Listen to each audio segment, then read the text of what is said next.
Sekarang ya seperti itu. Kamu biasa heroik, biasa ngasih kiai kamu, ngasih hadiah kamu, biasa ngasih ibu kamu uang. Ternyata ibu kamu setelah kamu kasih uang dikasihkan adik kamu atau kakak kamu yang nggak pernah kerja, terus kamu marah-marah, ini tidak adil. Saya yang memberi nggak dikasih, ini yang nggak kerja dikasih terus. Loh, kamu biasa jadi pahlawan kok turun kelas menjadi apa? Pasien. Kamu milih jadi pahlawan apa pasien? Pahlawan. Jadi sebetulnya faham-faham ekstremis ini dari kegoblokan. Dari kegoblokan berpikir nubuwah sehingga tidak punya rasa ibadah. Lah ini yang menjadi orang-orang ekstrim. Jadi korban pertama ekstremitas itu bukan sahabat tapi Rasulullah Shallallahu Alaihi Wasallam, yaitu Nabi dibilangin oleh mereka, "I'dil ya Muhammad, kamu kalau bagi harus adil." Pikiran mereka kalau adil sama rata sama. Jadi kalau pakai pikiran itu, saya minum di sini itu haram. Mau ndak ikut bikin kok minum. Enak tamu, toko-toko mangan, sing masak kangelan urung mangan. Itu jadi edan bareng. Itu sama seperti kasusnya Bahram Al-Majusi itu. Dia itu seorang raja kaya, punya anak cantik. Dipikir-pikir, anakku ayu dirabek nang liya rugi, sing gedhekno aku sing rumah aku dirabi wong liya. Maka dia berpikir mau dinikahi sendiri. Karena tadi melihat Mas Nadif ya orang Kenya tadi, apa Nigeria. Terus malah gak layak itu maksudnya orang. Ini Mas Nadif ini termasuk harus mendukung gerakan tidak ekstrim.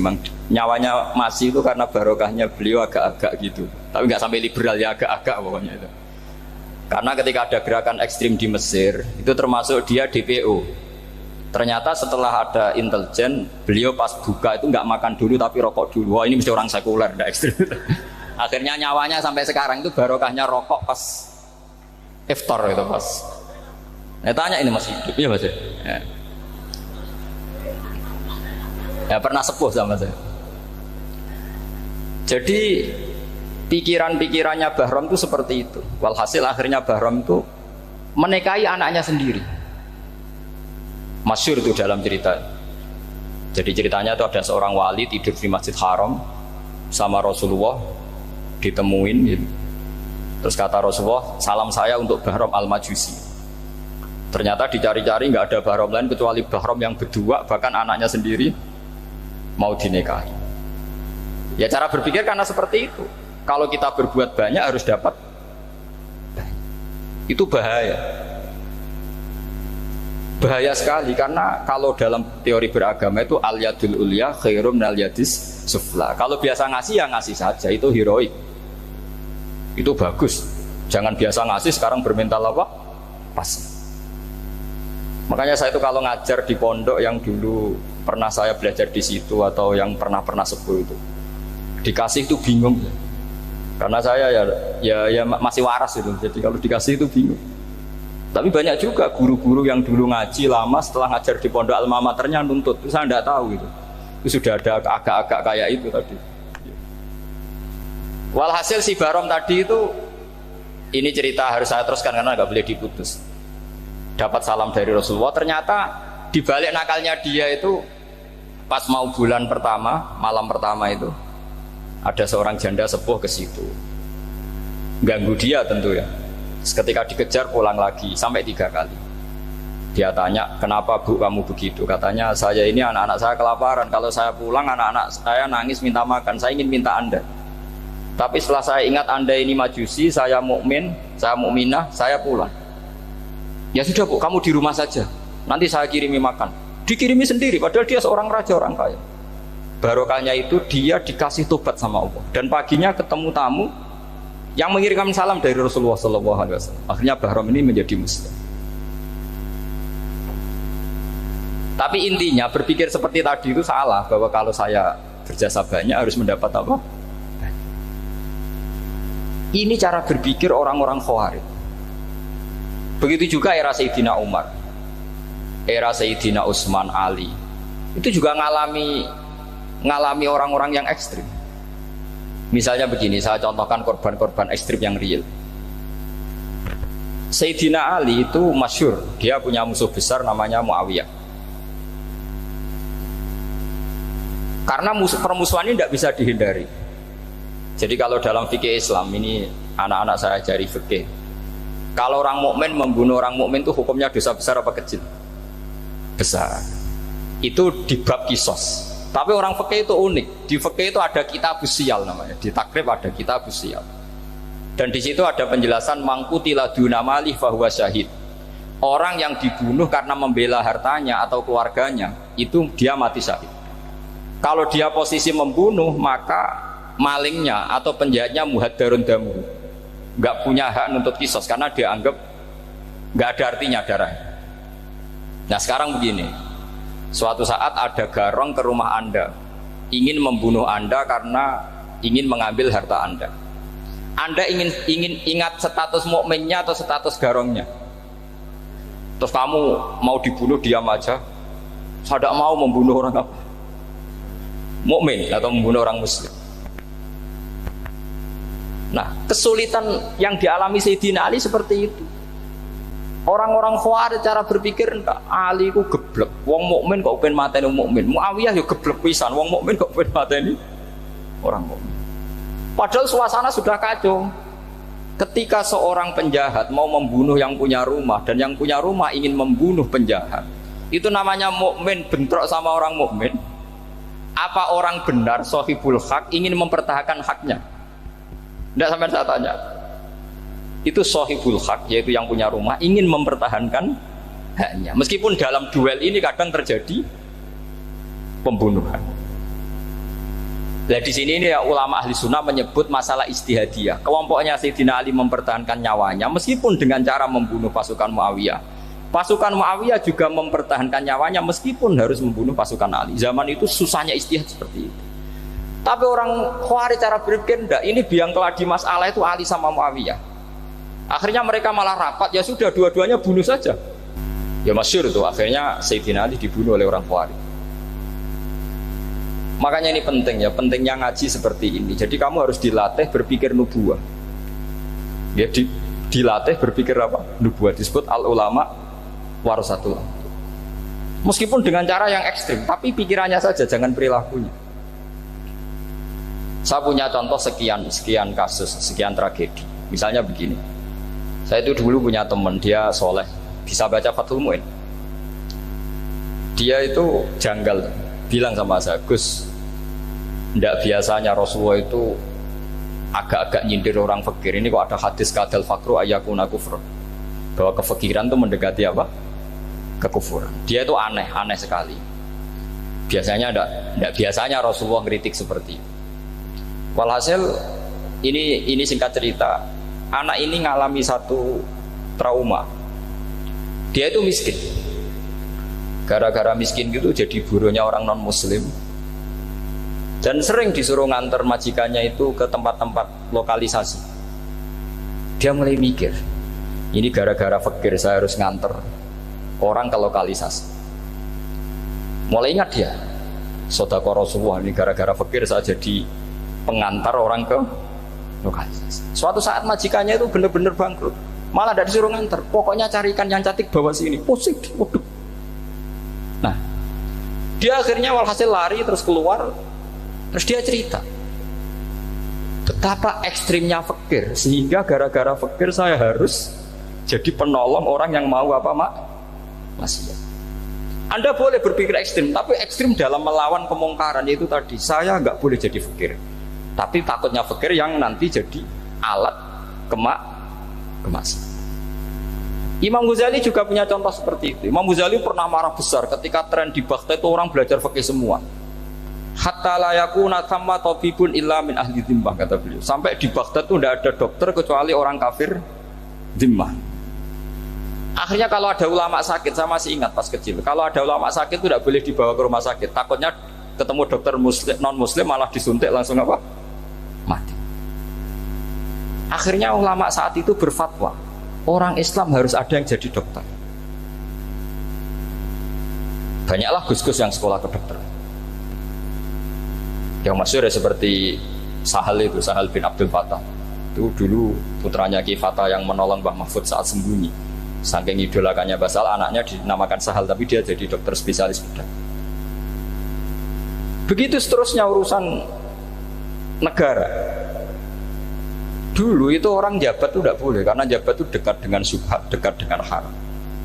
Tapi gara-gara pejabatnya non muslim, kalau bikin aturan ya ala non muslim.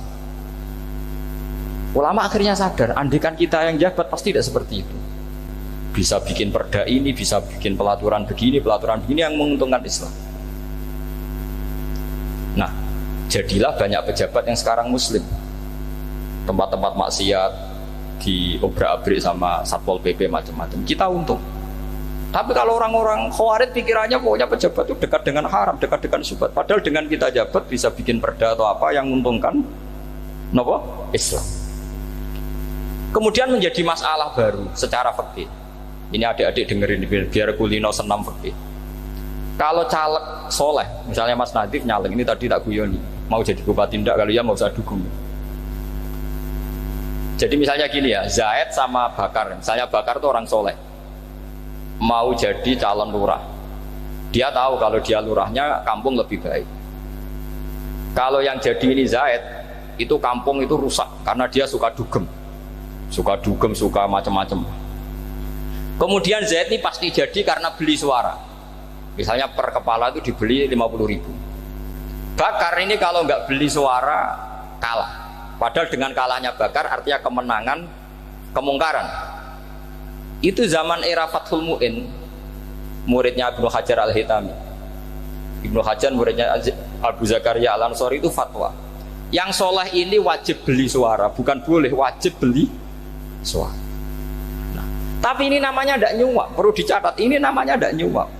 Jadi tidak bisa kamu kaitkan misalnya ar-rosi wal murtasi finnar. Yang nyuap maupun yang menerima suap adalah sama-sama di neraka. Tidak bisa seperti itu. Karena logikanya dibalik.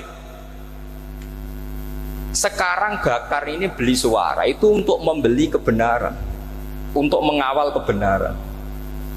Zaid beli suara untuk menopang kebatilan. Berarti namanya Bakar ini penyuap atau pembeli kebenaran? Pembeli kebenaran. Harus dibedakan. Nah, ini pentingnya ulama. Memang nyatanya seperti itu. Yang dikatakan nyuap, riswah itu adalah membayar uang li'ibtolil haqqi, untuk membatalkan kebenaran atau membenarkan kebatilan, itu namanya nyuap.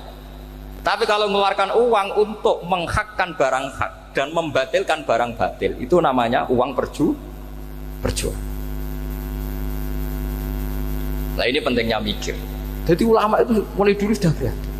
Nah, sekarang sudah banyak orang-orang khusyuk yang biasa di masjid itu khusyuk. Kalau ditanya zaman akhir rusak kabeh, wong soleh-soleh wis nyuap. Kalau orang soleh ini tidak nyuap ya tidak jadi.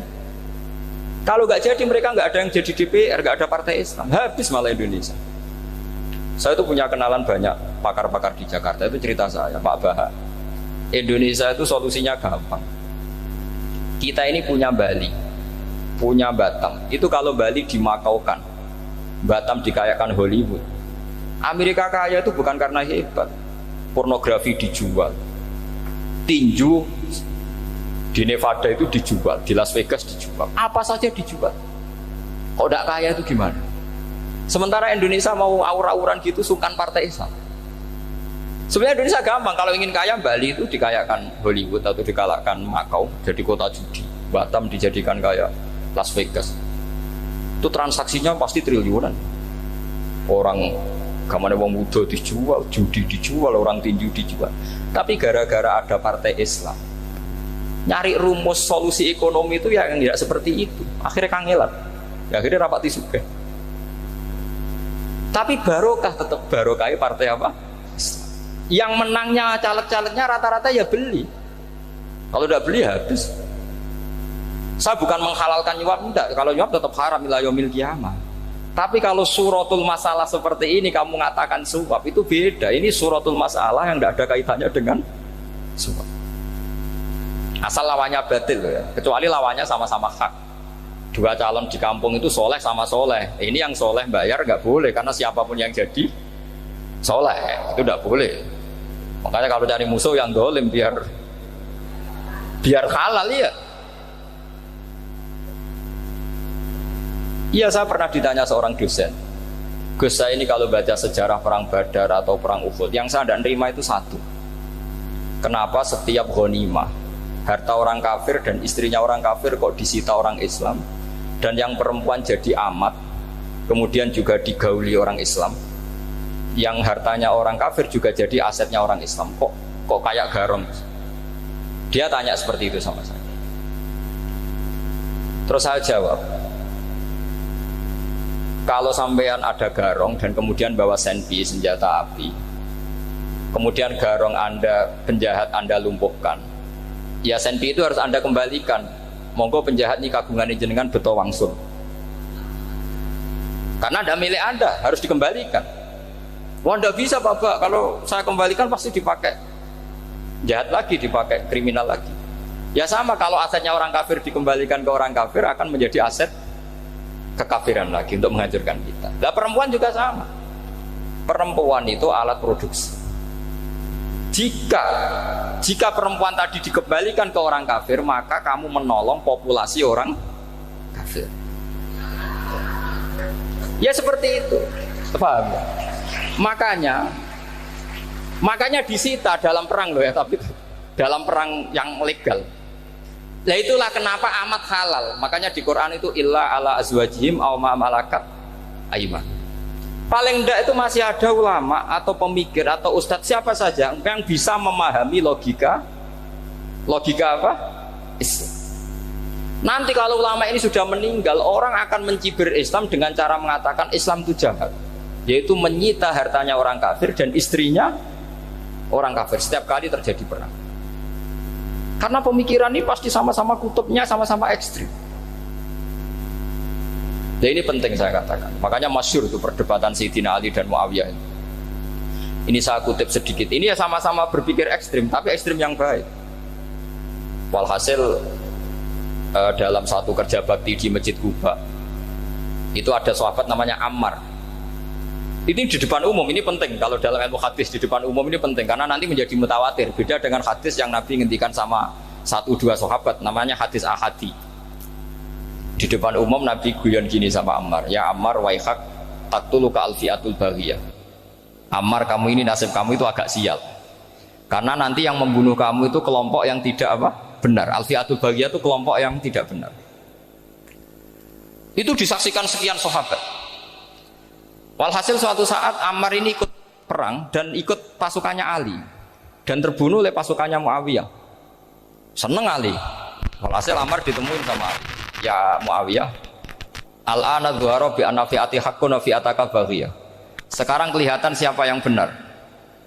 Saya yang benar, kamu yang salah. Kenapa? Karena Ammar kelompokku dan terbunuh oleh kelompok kamu. Padahal kata Rasulullah yang membunuh Ammar adalah kelompok yang salah. Tapi Muawiyah pintar sekali, dia jawabnya gini, laula kama kutila Ammar. Ammar terbunuh karena bela-belain kamu. Kalau kamu tidak nyuruh dia perang juga nggak terbunuh kan. Jadi kamu ikut andil terbunuhnya siapa? Ammar. Tapi apa kata Sayyidina Ali? Idzan qatala Rasulullah Hamzah. Kalau teori itu Anda pakai, Rasulullah pun membunuh Hamzah. Sekarang Hamzah perang karena suruhan siapa? Rasulullah. Yang membunuh Hamzah siapa? Wahsy. Kalau teori itu Anda pakai, berarti Rasulullah pun membunuh Hamzah. Terus fasa kata Muawiyah, Muawiyah diam. Jadi fikih pun tuh diputuskan lewat pikiran ekstrim. Tapi bukan ekstrim yang merugikan orang lain. Ya, kalau merugikan orang lain namanya sudah la dororo wa la dirar. Dia menyalahi aturan itu. Makanya saya pernah ngaji di sini dulu ketika tahun kemarin. Fikih-fikih Islam itu punya rumus, itu ya gara-gara pikiran ekstrim sebetulnya. Saya pernah nyontohkan adalah orang tuh kalau sholat jenazah itu mayitnya di depan. Itu ulama fikih tidak ada yang punya alasan. Mau hanya bilang gini, hakadha wajadna salafan wa khulafan. Mulai dulu kalau nyolati mayit ya jenazahnya di depan. Ya hanya gitu saja, tidak punya alasan. Makanya ulama lain mengatakan tidak apa-apa jenazah di belakang, yang sholat di depan. Kenapa? Fa innaha laysat bimanzilatil imam. Memangnya jenazah imam kok harus di depan? Itu ya tidak ada yang bisa bantah. Bagaimana mungkin harus di depan? Oh, enggak, imam kok harus. Yang harus di depan itu imam. Jenazah itu imam apa enggak? Enggak. Terus alasan kedua, sholat ghaib. Kalau ada orang mati di Surabaya, Mas Nadib di sini, sholat ghaib boleh enggak? Boleh. Jenazahnya di depan apa belakang? Di belakang kan? Berarti harus enggak jenazah di depan? Ya dia mau ngakeh yang jelas kalau itu. Lah ini contoh-contoh kecil. Nah orang Khawarij itu orang yang paling tidak mau menerima otak-atik seperti itu. Akhirnya jadi goblok bareng tadi. Ya makanya Rasulullah pun jadi korbannya Khawarij. Muhammad kamu harus adil. Karena pikiran mereka adil itu yang memberi banyak ya dapat banyak. Kalau pikiran nubuah tidak seperti itu. Kalau yang biasa memberi, biasa heroik, biasa baik ya biar tetap biasa memberi. Jangan dilatih jadi apa? Fasih. Ini mungkin adik-adik juga agak keberatan, tapi harus dilatih. Makanya saya itu jadi kiai itu ya mulai kecil anaknya kiai, putu kiai, saya itu yang mulang tuh senang. Saya tidak pernah terlintas dikasih santri atau dihormati ya enggak. Mungkin sampai mati agak terlintas. Ya pikiran saya sederhana. Biasa mulang pahlawan malah sekarang pasen itu malah kayak cemen, kayak turun kelas gitu. Jadi saya terus ya enggak kepikiran sama sekali. Loh kalau saya minta sama Allah karena itu atasan saya. Makanya ada ulama yang ekstrim gini, ini kisah nyata. Ada ulama alim datang ke seorang raja. Rajanya ini soleh padahal.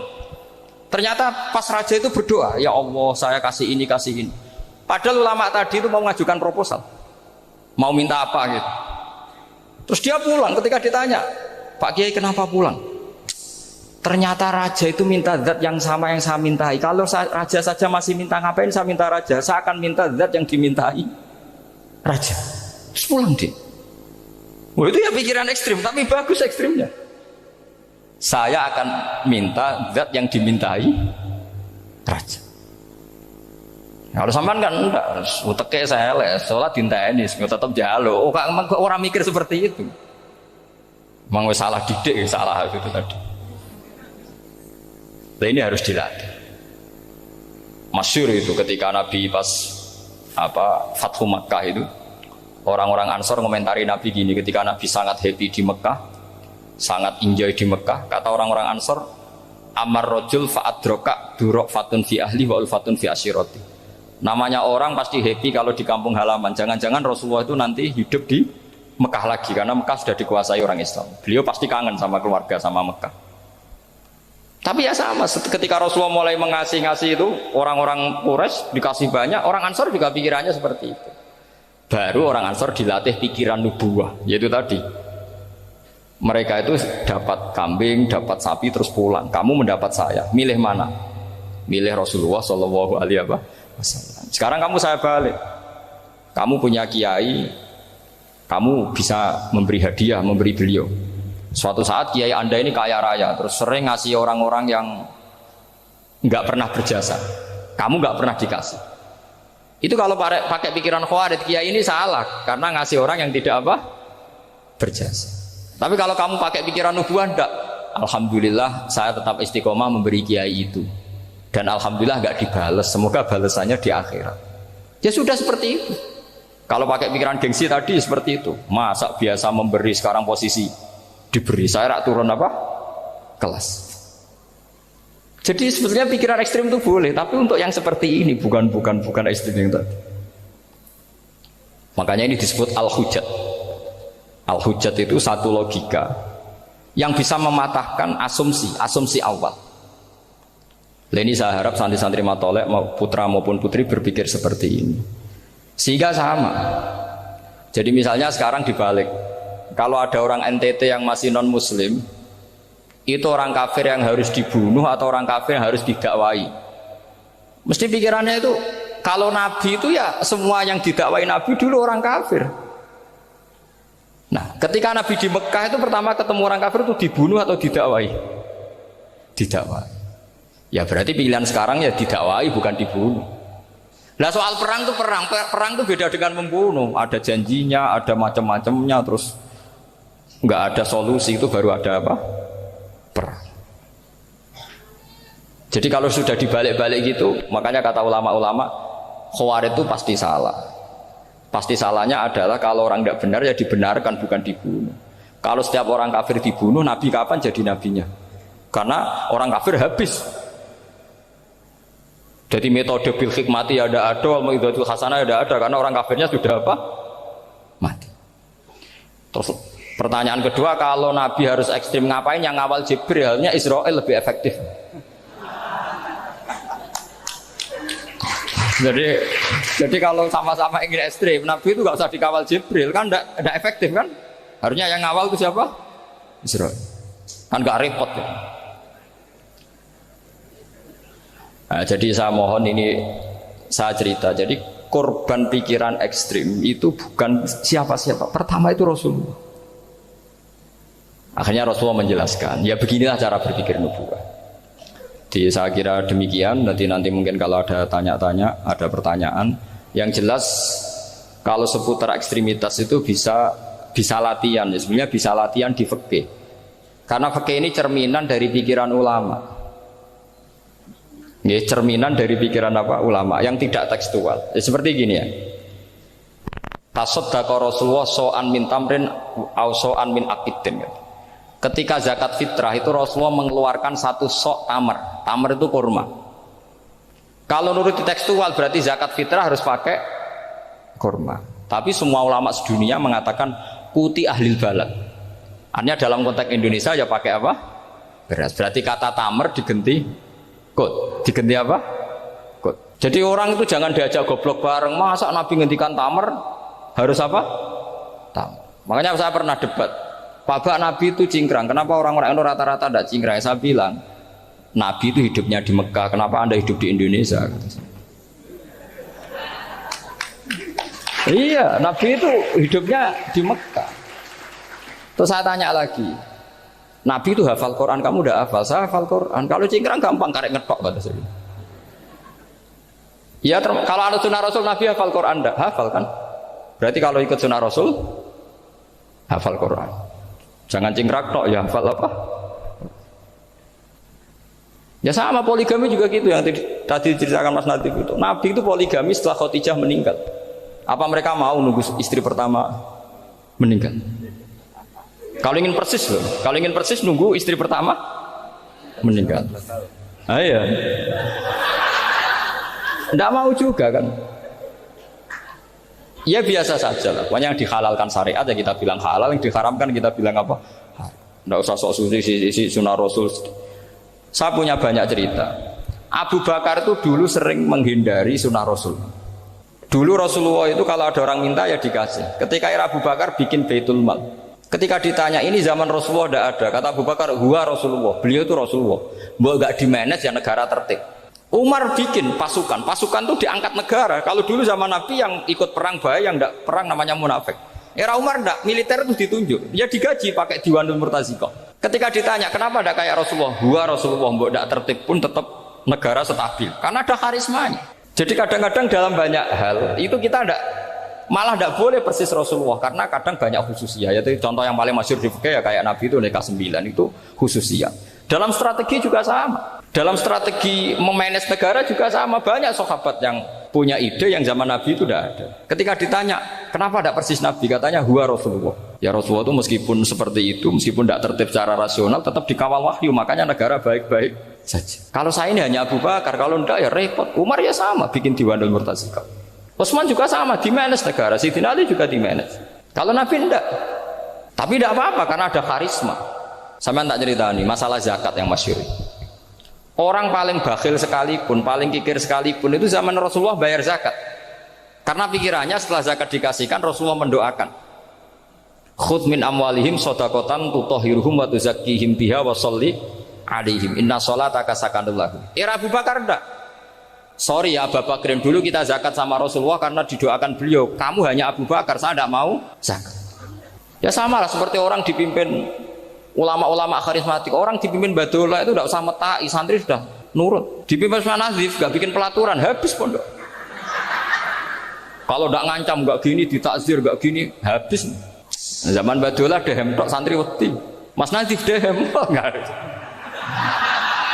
Nah, makanya Rasulullah itu tidak banyak bikin pelaturan. Rasulullah itu kalau mau perang itu hanya bilang sahabat, saya besok ditantang Abu Sufyan di sini. Saya mau perang. Oh itu sahabat ikut semua. Orang melihat wajahnya, melihat karismanya sudah tertarik ingin menyelamatkan beliau. Kita tidak akan ridho Rasulullah keluar sendiri. Kalau Abu Bakar ya enggak.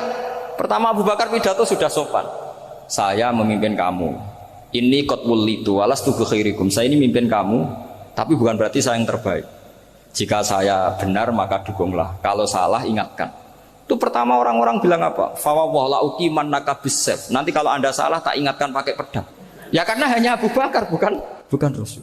Jika diaturlah ini ada militer, ada pengawal, ada Baitul Mal. Era Umar lebih modern lagi, ada Diwanul Murtazikoh, ada macam-macam.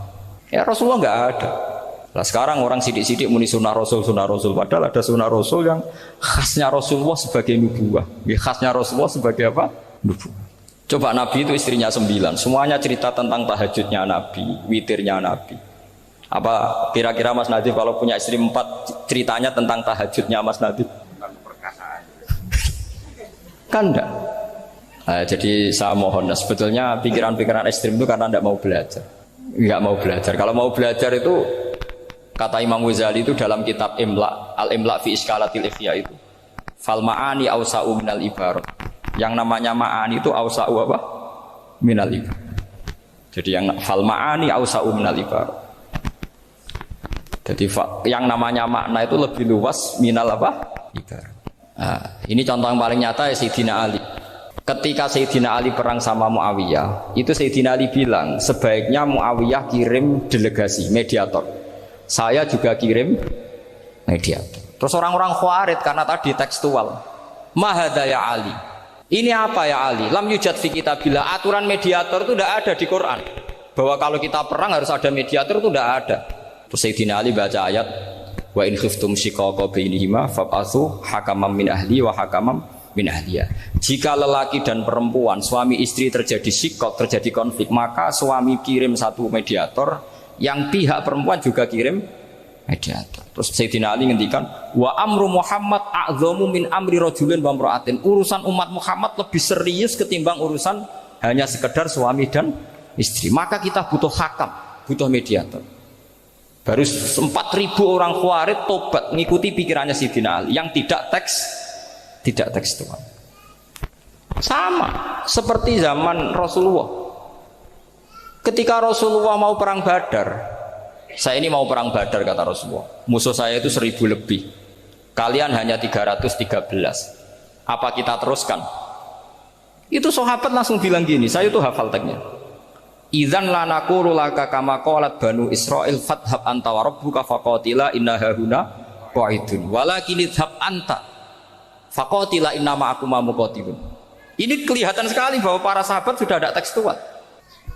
Orang-orang Bani Israel ketika melihat Musa katanya sakti dan orang dekat Allah, itu cara berpikir orang Bani Israel gini. Walhasil ada perintah supaya Musa itu merangi kaum Jabarin. Orang Jabarin ini gagah-gagah. Pikirannya orang Bani Israel, Musa kami itu sakti dekat Allah, ya sudahlah sama Allah saja sana, tak tunggu di rumah kabarnya. Itu kan sama dengan santri semedit, roh kiai ini juga, kiai aku juga, serasa tak pikir kan seperti itu.